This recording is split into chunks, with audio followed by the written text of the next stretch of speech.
Começaram as aulas na rede pública de ensino nesta segunda-feira e alguns desafios estão aí para a educação pública aqui em Santa Catarina, né? A lei de celulares, avanço no IDEB, entre outros desafios.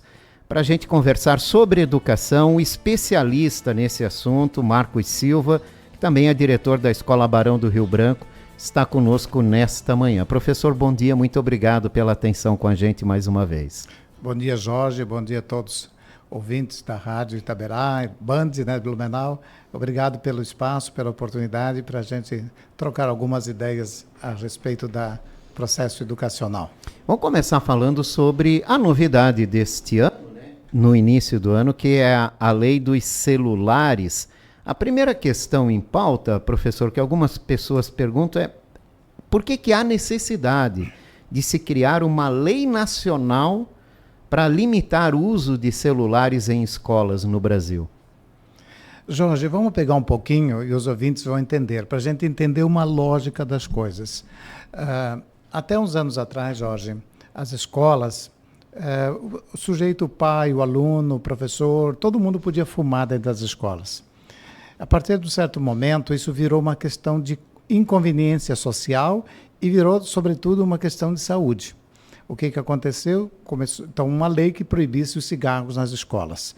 E, posteriormente, essa lei foi estendida para dezenas de lugares e hoje fumar até em locais públicos e na rua é meio inconveniente socialmente, e na saúde muito mais. Posteriormente, veio também a questão da bebida alcoólica nas escolas. Onde também as festas, os eventos não poderiam ter. Igualmente, por uma questão de inconveniência social, os problemas que geram, mas também a questão da saúde sempre como pano de fundo principal, questão da saúde, né? Do pai, enfim, daqueles que traziam. E agora veio a questão dos celulares. Dos celulares, aí tem 3 pontos que eu acho que são extremamente importantes ser observados, né, no meu ponto de vista, é claro. Tem a questão da falta de convivência social que os celulares trouxeram, na medida que as pessoas, isso os adultos também, as pessoas estão agindo tudo sozinho, não tem mais diálogo, não tem mais conversa, você vai num restaurante, em qualquer lugar, até no ponto de ônibus, dentro dos ônibus as pessoas não conversam mais, em qualquer lugar, porque estão todas presas a um celular, a um aparelho, e quando eu digo aparelho, não é propriamente, são as redes sociais, que é um vazio mundial de conteúdo. O segundo ponto, aí sim relacionado à questão da saúde. Os celulares para as crianças, para adolescentes, está gerando um grande problema de saúde que começa com a ansiedade. A ansiedade hoje ela está muito grande. Quem está na escola, a gente está percebendo isso nos últimos 10 anos, que algo precisaria ser feito porque estava gerando uma série de doenças. E a primeira doença é a ansiedade, que hoje é legalmente entendida como uma doença e não é só no adolescente. Esse grau de dependência levou as crianças também a ter porque a ansiedade vai gerar outros problemas de saúde, que era também a questão de postura, que não era só o comportamento, a própria questão postural, que daí advém outras doenças. E o terceiro fator dos celulares é a questão da queda da qualidade educacional, da aprendizagem. Vamos falar da aprendizagem, propriamente. Os alunos, os adolescentes, não estão mais aprendendo. O uso dos celulares, da jeito como estava nas escolas, em qualquer lugar, estão levando as pessoas a uma desaprendizagem, a falta do exercício do raciocínio, da lógica, de ter atitude, e estão tendo uma alienação muito grande, uma alienação para a preguiça da inteligência. Vamos usar essa palavra, a preguiça da inteligência. E a inteligência, tu tem que desenvolver ela todo dia, igual a habilidade, você tem que desenvolver toda a vida. A lógica, o raciocínio, você tem que, porque a partir do momento, igual a matemática, uma época a gente fazia tudo as continhas aqui na cabeça, como se diz, né? Tu calculava mentalmente. Então, tu desenvolve a inteligência e o raciocínio. Hoje, não, tu usa o celular ou a calculadora, Tudo está levando uma preguiça mental. Isso leva a uma desaprendizagem das coisas muito grande. E na escola, e eu vou dizer assim, Jorge, isso não é uma questão nossa e não é do Brasil. Só que lá fora, pelo menos cerca de 70 países já há muitos anos tinham percebido isso e foram proibindo os celulares. E muitos países, especialmente os asiáticos, que prezam muito pela questão da aprendizagem, do raciocínio, da lógica, da atitude correta, nunca permitiram em suas escolas as redes sociais e tampouco aparelhos. Que pode ver que pelo PISA, que mede a educação mundial, que são os indicadores por provas, esses países asiáticos estão todos na ponta hoje, incluindo a China. A China também não deixava e não deixa as crianças utilizarem, porque leva essa preguiça mental. Eles não querem. Os países asiáticos estão disparando como os melhores países nesse. Estou olhando na outra ponta, os piores países de baixo em aprendizagem é justamente a América Latina, que é, em tese, constituída por países mais ou menos pobres, na sua média geral, mas de alto consumo do celular e de alto consumo de redes sociais, que levou a essa desaprendizagem das crianças e adolescentes, que está incorporada nos adultos hoje também. A gente não pode dizer que não está. E todo mundo está com a preguiça hoje de ler, de raciocinar, isso é de maneira geral. Então, nós, assim, tínhamos uma preocupação muito grande. Eu confesso que nós, enquanto escola, pelo menos nos últimos 10 anos, a gente vinha debatendo todos os anos. Mas também não adianta você querer proibir sozinho. Nós, enquanto escolas de Blumenau, as principais escolas aqui privadas, nós discutimos ano passado que, se mesmo que não tivesse lei, nós íamos discutir algumas ações em comum. Porque daí uma você está trabalhando. Comum, no uma caso. Ação em comum, porque se é uma escola isolada, vai dizer que aquele quer ser diferente. Mas a gente percebe gradativamente, a cada ano, a queda era flagrante. Você percebe a queda, né, do conhecimento, da aprendizagem, e de cada dia menos importância para o professor em sala de aula. Porque daí, assim, tu não valoriza o profissional, né? E, por sua vez, aí a sociedade começa a não valorizar o professor. Agora, essa lei, ela veio em boa hora, mesmo que tardiamente. Ela veio. Ela se fazia necessário para a escola, para o professor, para a criança, para a família. Porque grande parte, Jorge, das famílias, eles não têm coragem de tirar o celular do filho. Eles não têm coragem de desligar as redes sociais dos filhos. Então, mas são os que compram. A escola não comprou celular. Eu não comprei celular, ninguém deu celular para os alunos, mas eles compram e dão, só que depois não tem coragem de tirar. E aí remete isso para alguém. Ou remete para a escola, ou remete para a igreja, ou remete para o médico, ou remete para alguém. Então, o governo teve que fazer uma lei, né, que eu acho que, como ela é uma lei nacional, ela ficou melhor, porque nós tínhamos alguns estados com essa lei aprovada, algumas cidades, mas aí também essas cidades tinham dificuldades. Aí alguém pode dizer o seguinte: mas Santa Catarina sempre teve uma lei desde 2008.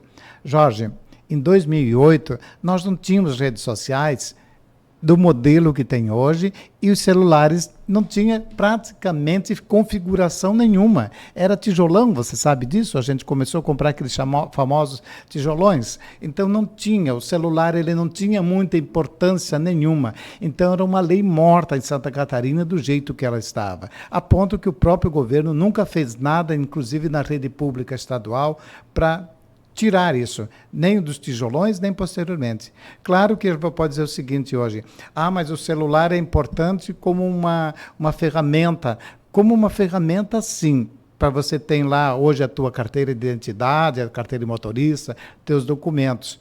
Mas não significa que tu precisa estar ele portando na frente dos teus olhos ao tempo todo, né? Então, são coisas distintas, por isso que eu confesso assim, que foi um alívio muito grande para todos nós, escolas, e para a própria valorização do professor, que estava perdido dentro de sala de aula, porque o aluno ousava até desmentir o professor, desafiar o professor diante de uma mentira de redes sociais que ele estava consultando naquele momento. Uhum. O que diz essa lei, professor? Na verdade, assim, ela proíbe, mas faz algumas questões. Aquilo que a gente colocou, a tecnologia não pode ser ignorada. O celular é um recurso tecnológico, como o notebook, como hoje os tablets e outros equipamentos. Ele vai ser usado quando necessário. Tem escolas que não vai permitir em nenhum momento, por exemplo, que tem tablets. Nós também temos quase 500 tablets. Temos um laboratório que foi inaugurado essa semana de cultura digital. Mas é o uso da tela e do equipamento de forma controlada e pedagógica, e não desenfreada, descontrolada. Então, assim, a escola pode disciplinar como ela vai usar a tecnologia. Nós disciplinamos na nossa escola já desde o ano passado, mesmo não sabendo da lei que viria só dia 13 de janeiro. Mas, assim, para a gente também desapegar, os alunos, as crianças precisam desapegar. Então, na nossa escola, até o 7º ano, ninguém pode ter celular e não vai ser usado para nada dentro da escola. Para nada. Para isso, eles têm um laboratório de cultura digital. Ou uso de tablets quando necessário, sem redes sociais. E a partir do 7º ano, eles podem usar se o professor tiver um trabalho, uma atividade específica de tecnologia. E o professor vai ter que planejar uma semana antes, porque a família tem que saber uma semana antes. E só pode usar 2 vezes por semana, se usar. Nós não queremos usar, mas se usar é 2 vezes por semana, no máximo 4 aulas por semana. Então, está limitado a isso se precisar. Mas como nós temos já os recursos dentro da escola, no caso da Escola Barão, não há necessidade. Mas cada escola tem autonomia de fazer esse gerenciamento, esse regramento e colocar isso no seu regimento escolar. Então, todos fazem. Então, as escolas privadas, de maneira geral, elas já tinham isso bem desenhado desde o ano passado, o que queriam a partir desse ano. A lei veio desfavorecer no aspecto legal. Porque nós não podemos, Jorge, como muitas escolas estavam fazendo, inclusive privadas pelo Brasil afora, de você reter o documento, o aparelho. Muitas escolas estavam retendo. O aluno usava, você pegava. Mas aí o que estava acontecendo? Muitos processos, porque a família dizia que a escola estragou, que a escola arriscou, que a escola foi ver os dados pessoais que a lei protege no celular. Não se fazia isso. Mas se alegava que. Então, hoje ninguém mais pega celular. Então não traz, resolve o problema. Se trouxer, não pode mexer na mochila de jeito nenhum. É dentro da mochila, fechadinho, nem sobre carteira, nem no bolso, nada. Pelo menos na nossa escola, ninguém tem. E eu estou muito surpreso, Jorge, pelo fato de que, de fato, os alunos incorporaram. Teve 2, 3 com uma crise de ansiedade nos primeiros 2, 3 dias, mas nós começamos o terceirão já uma semana antes. E assim, a gente se surpreendeu positivamente, porque eles não trouxeram, a grande maioria não trouxe, quem trouxe deixou na mochila e só pode pegar na mão do portão para fora, a hora que sair do portão da escola. Mas me surpreendeu assim o comportamento deles. Eu tenho ido nos intervalos, no caso, o ensino médio nosso, ele tem 2 intervalos, porque eles começam às 7h15 e vai até 13h. Então, eles têm 2 intervalos. Eu tenho ido nos intervalos para ver. Hoje, você, numa semana, 10 dias depois, você vê os alunos em rodas, de 7, 8, 10 alunos, conversando, contando piada, contando história, que a gente não via. Então, é uma coisa maravilhosa que está acontecendo. E eu acredito que nas outras escolas que vão começar as aulas hoje, né, porque nós já começamos desde o dia 31, mas outras escolas estão começando hoje. Certamente vão perceber isso. Se todo mundo levar a sério o cumprimento com seu regramento interno, nós vamos ter novas posturas. Mas, repito, escola privada tem um posicionamento diferente. Vai fazer acontecer. A questão pública, eu confesso que eu acho que vamos ter algumas dificuldades, vão ter algumas dificuldades, porque eu não vi nenhuma das redes, nem a de Blumenau, nem a rede estadual, colocar nenhum posicionamento em relação a isso. Principalmente a rede estadual que tem ensino médio, né? Que é onde há o maior volume de utilização de aparelhos celulares. Agora, professor, a escola proíbe, a escola cria regras, a escola determina, mas a escola fica ali com a criança, com o adolescente por um período, né? E em casa, a liberdade não pode estragar toda essa tentativa, essa iniciativa das escolas? Isso. Hoje, agora, quem proíbe é a lei, né? A lei 15.100, ela proíbe. As escolas têm que cumprir. Agora, tem que ter um posicionamento cada escola diante da lei. Na nossa escola, no caso da Escola Barão do Rio Branco, nem os pais podem entrar na escola com celular. Como não podia entrar com cigarro, não pode entrar com bebida alcoólica, então fizemos 18 reuniões de pais, 18, em grupos menores, Jorge, para falar isso para todos os pais, que dentro da Escola Barão, nenhum pai pode portar, circular, atender celular. Portão para dentro, celular na mochila ou na bolsa, sem ser visto, inclusive, pelos alunos. Ele não pode levar na mão também. E estou positivamente surpreendido pela adesão, que eu vou dizer o seguinte, quase que 100% já estão fazendo isso. Isso é uma demonstração de exemplo, porque eu usei isso em todas as reuniões com os pais, eu mesmo falei. Se a gente não der exemplo para os nossos filhos, para os nossos alunos, porque eu disse aqui na escola, o diretor não vai mais usar celular na escola, não vai mais circular com celular, né? Eu vou usar e na escola só tem 12 celulares profissionalmente usados como recurso, e não como um celular de uso qualquer, como recurso para registrar fotos, para fazer vídeos, para registrar frequência ou comunicar o pai. Isso nós temos, todos identificados que são assim, né? Então tem o selo, quem pode usar e quem não pode usar o celular dentro da escola, mas não à vista dos alunos, em seus espaços de trabalho tão somente. À vista do aluno, só quando ele vai fazer uma foto ou filmar algo pedagógico para reproduzir.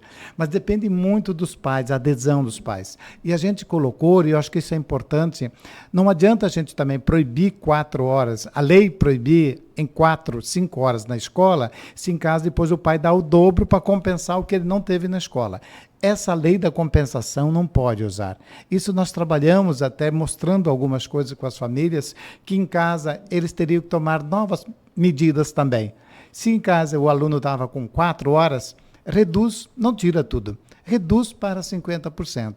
2 horas, porque o aluno ele tem que ter em casa um tempo para leitura, ele tem que fazer as tarefas, eles têm que fazer as atividades de casa. Porque se ele não pode mais celular em casa, ele não pode ficar, se ele não pode ir na escola, ele não pode ficar 8 horas com o celular em casa, porque igualmente ele não vai estudar, ele não vai fazer tarefas, não vai fazer nada. Então, aí entra muito o papel da família de ser parceira de todas as escolas. O pai tem, a mãe, o tutor, ele tem que ser um aliado de primeira hora para garantir o sucesso, que eu tenho certeza que nós vamos ter uma postura e vamos ter estudantes diferentes daqui a 1 ano, daqui a 2 anos, daqui a 3 anos.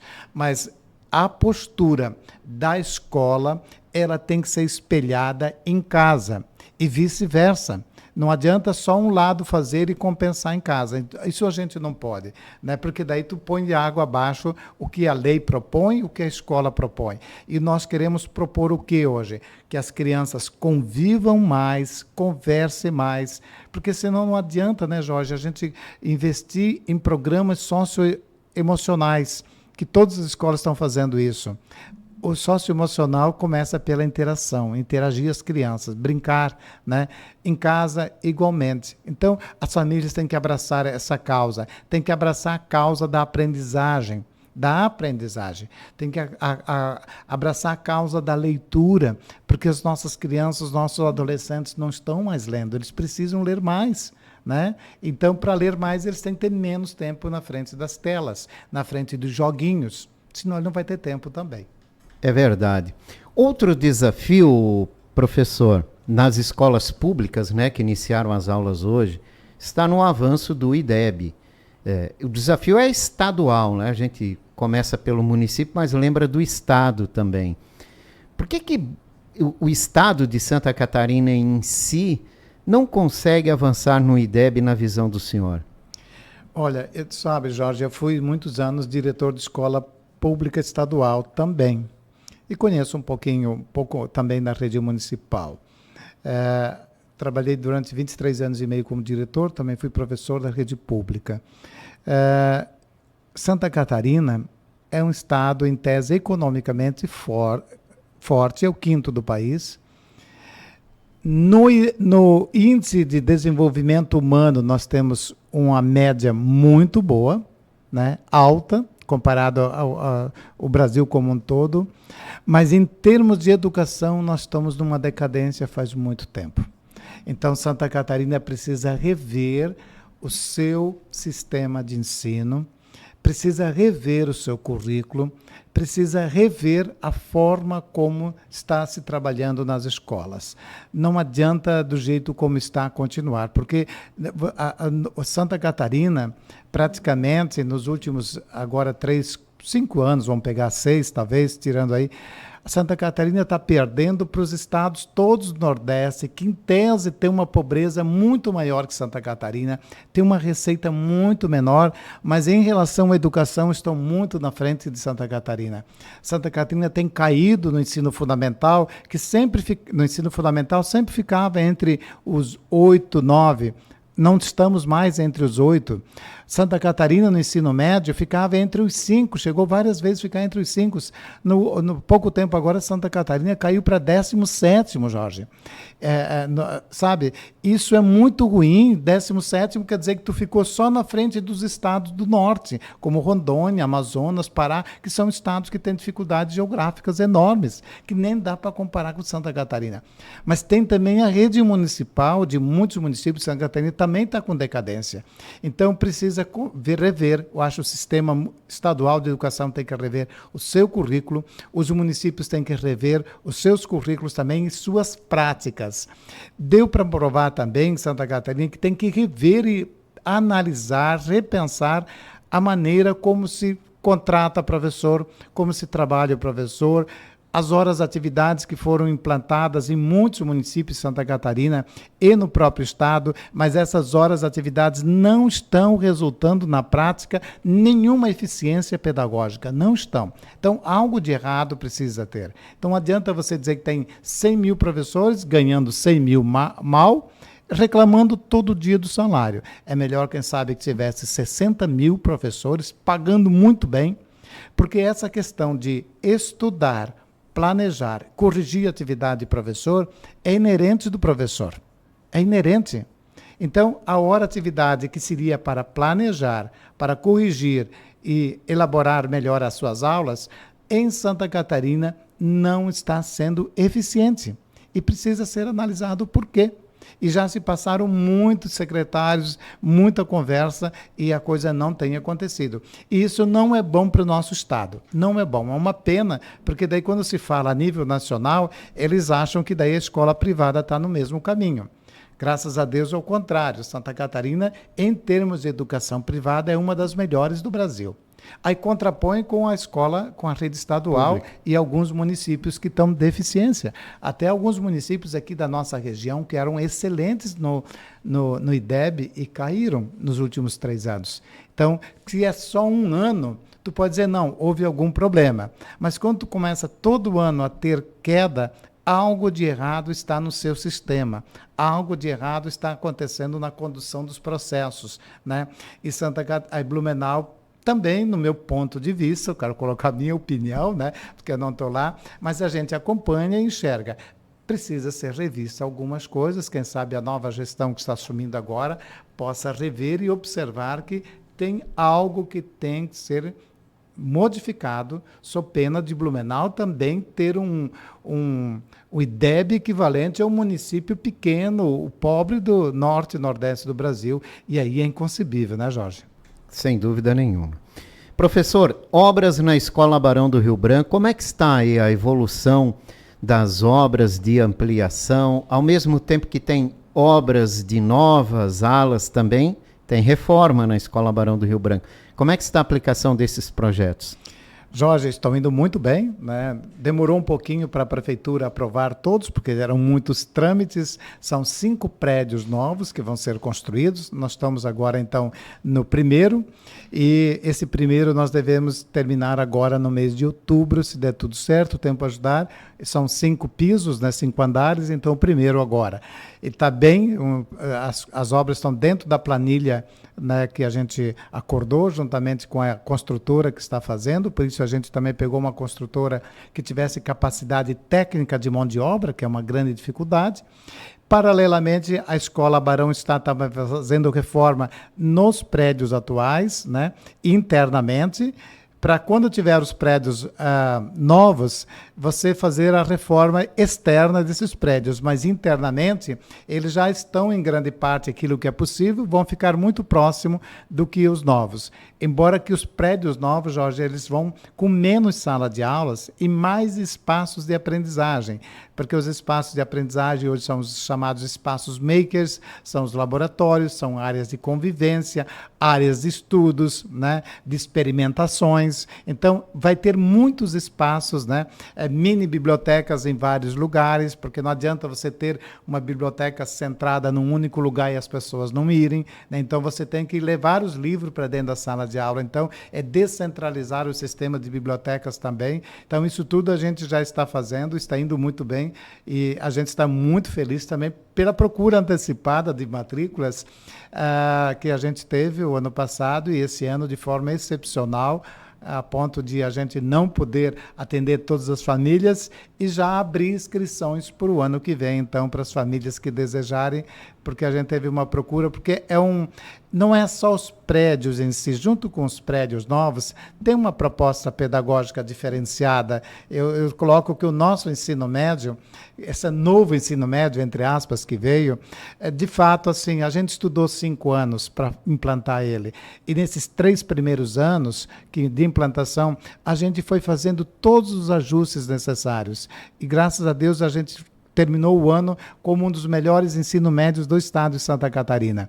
Daquele ensino médio dentro da nova proposta que prepara você para várias coisas, Jorge. Que você prepara o ser humano para convivência, para qualquer tipo de concurso, para Enem, para vestibular, para intercâmbios e para o trabalho. É isso que diz. E graças a Deus a gente conseguiu trabalhar e essa procura, então, ela tem dado resultado e a gente está muito feliz pela confiança também e pelo alto índice de permanência que o ensino médio, você sabe que tem sempre essa questão das desistências. E a evasão que é muito alta. Né? A nossa foi praticamente quase zero de evasão escolar. E por isso que é muito importante esse momento também. Com certeza. Professor Marcos Silva, muito obrigado pela participação do senhor, né? Seja sempre bem-vindo aqui na Rádio Itaberá. Muito obrigado pelo espaço, pela oportunidade. O tempo passa rápido, né? Muito. Mas obrigado pelo espaço, é muito precioso a gente sempre falar e colocar também algumas preocupações e algumas questões eu coloco como ponto de vista, mas todo mundo está enxergando também os nossos pontos de vista. Muito obrigado, um bom dia a todos. Professor Marcos Silva, especialista em educação.